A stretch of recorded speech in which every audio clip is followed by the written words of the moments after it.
ರಶ್ಮಿಕಾ ಮಂದಣ್ಣ ಸದ್ಯಕ್ಕೆ ಸಿಕ್ಕಾಪಟ್ಟೆ ಟ್ರೆಂಡಿಂಗ್ ನಲ್ಲಿದ್ದಾರೆ.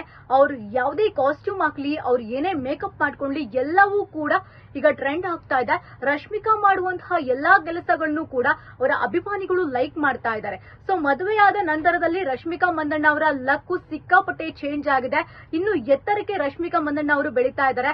ಅದಕ್ಕೆ ಎಕ್ಸಾಂಪಲ್ ಅಂದ್ರೆ ರೀಸೆಂಟ್ ಆಗಿ ಅವ್ರು ತಗೊಂಡಂತಹ ಒಂದು ಅವಾರ್ಡ್ ಅಂತಾನೆ ಹೇಳಬಹುದು. ಜೊತೆಗೆ ಅವರು ಟೋಕಿಯೋದಲ್ಲಿ ಒಂದು ಕಾರ್ಯಕ್ರಮದಲ್ಲೂ ಕೂಡ ಭಾಗಿಯಾಗಿರ್ತಾರೆ.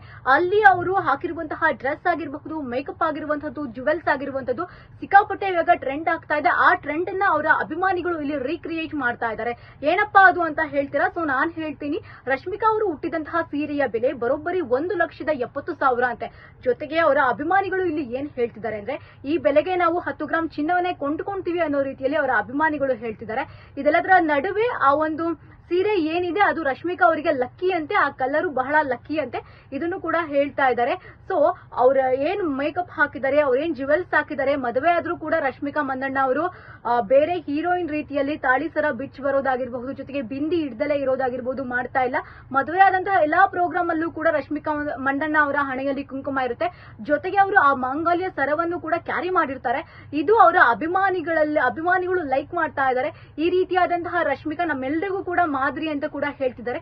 ಈ ಹಿಂದೆ ಅವರು ನೆಗೆಟಿವ್ ಆಗಿ ಏನು ಟ್ರೋಲ್ ಆಗ್ತಾ ಇದ್ರು, ಅದಕ್ಕೆ ತದ್ವಿರುದ್ಧವಾಗಿ ಇವಾಗ ಪಾಸಿಟಿವ್ ಆಗಿ ರಶ್ಮಿಕಾ ಅವರನ್ನ ನಾವು ಅನುಕರಣೆ ಮಾಡ್ತಾ ಇದ್ದೀವಿ ಅಂತ ಅವರ ಅಭಿಮಾನಿಗಳು ಕೂಡ ಇಲ್ಲಿ ಹಂಚ್ಕೊಳ್ತಾ ಇದ್ದಾರೆ.